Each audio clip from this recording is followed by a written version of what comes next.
Hey AP guys, we have chapter 18 for you today. Let's get going. A couple things to keep in mind before we begin. The Mexican-American War was just fought in chapter 17, and all this land that the U.S. gained, there's going to be debates over whether this land should be admitted as free or slave territories or states, as we shall see. Popular sovereignty we have Lewis Cass, who coined the term popular sovereignty, and Zachary Taylor is a Whig. He's a general from the Mexican-American War.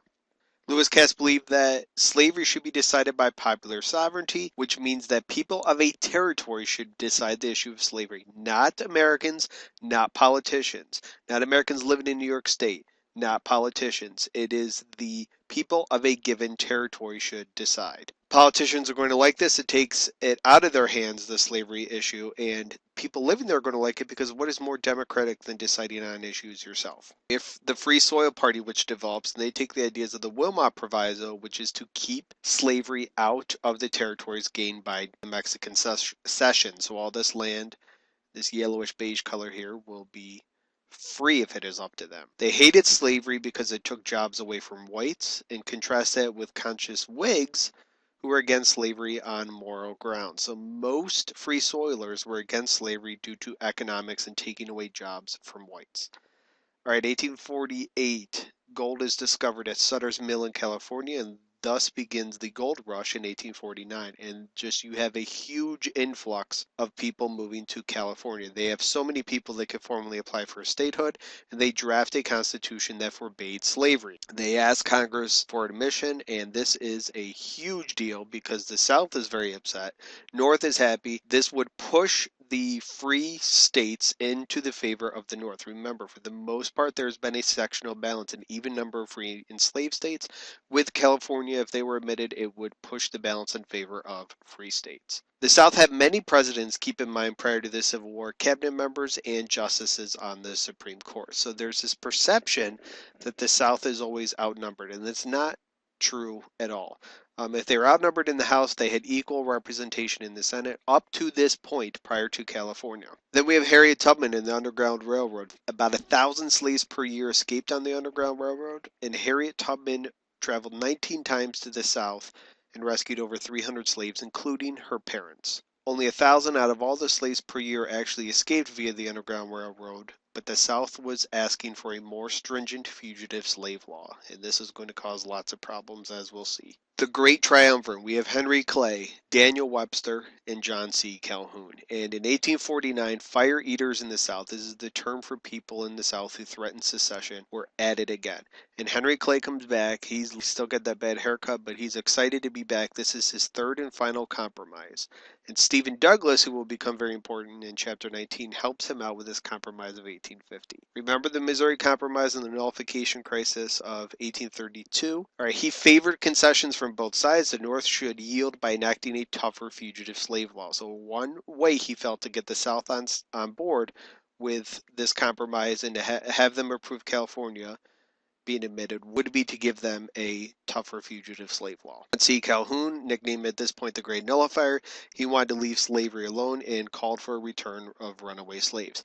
Daniel Webster shocked a lot of people. Remember, he's from Massachusetts, he's from New England. He favored a tough fugitive slave law. In his famous 7th of March speech, he condemned Northerners and said, you must help out and you have an obligation to return slaves. William Seward is from New York, and he is against any sort of concessions from the South. He eventually becomes a Republican and is Lincoln's Secretary of State during 1860.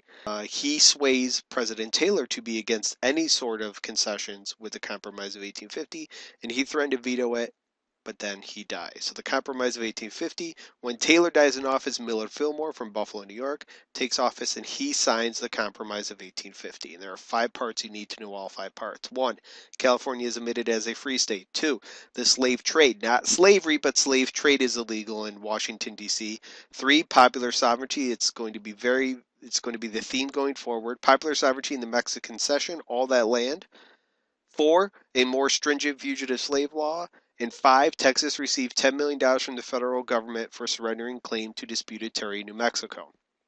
What this means, Texas was claiming a bunch of land that the U.S. did not agree with. So in order to have Texas relinquish that land, the U.S. promised to pay them money, and they gave them $10 million. Those 5 parts, you need to know all 5 of them. The one that upset the North more than anything was number 4, this more stringent fugitive slave law. All right, here is a memory aid for you. Pop fact: popular sovereignty, fugitive slave law, abolition of slave trade, California made as a free state, Texas given $10 million. Know this, know this, know this. Nickname for the fugitive slave law of 1850 was the Bloodhound Bill.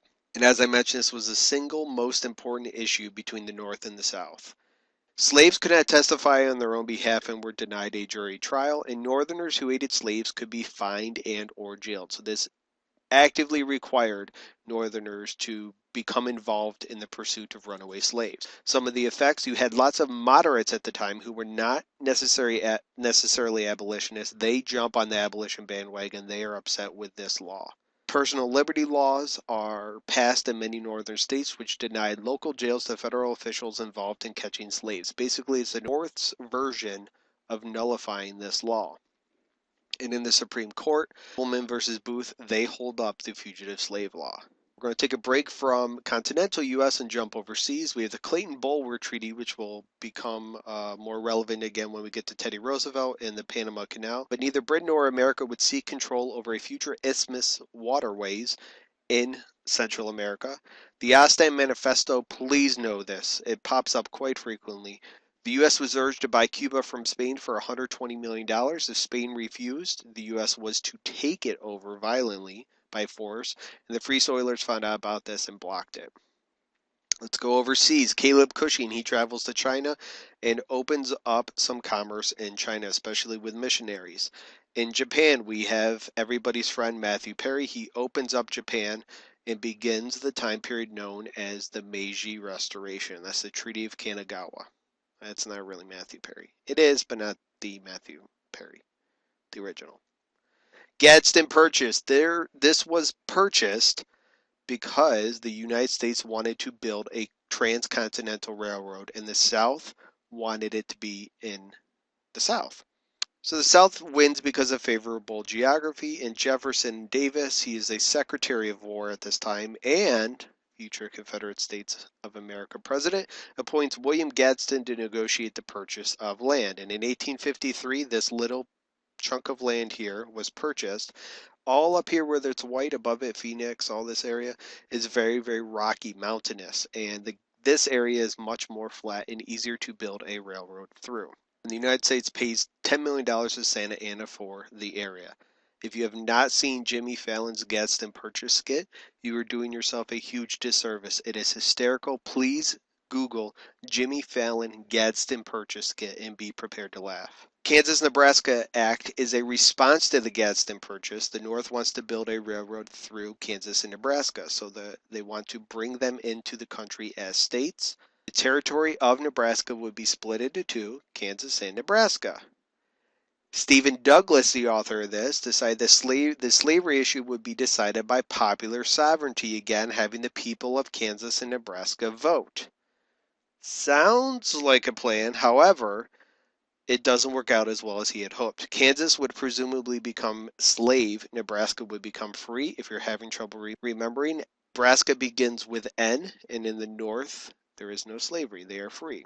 This repeals the Missouri Compromise of 1820 with the 3630 line. Both of these are going to be above 3630. So this repeals that compromise. Here's that magical red line here.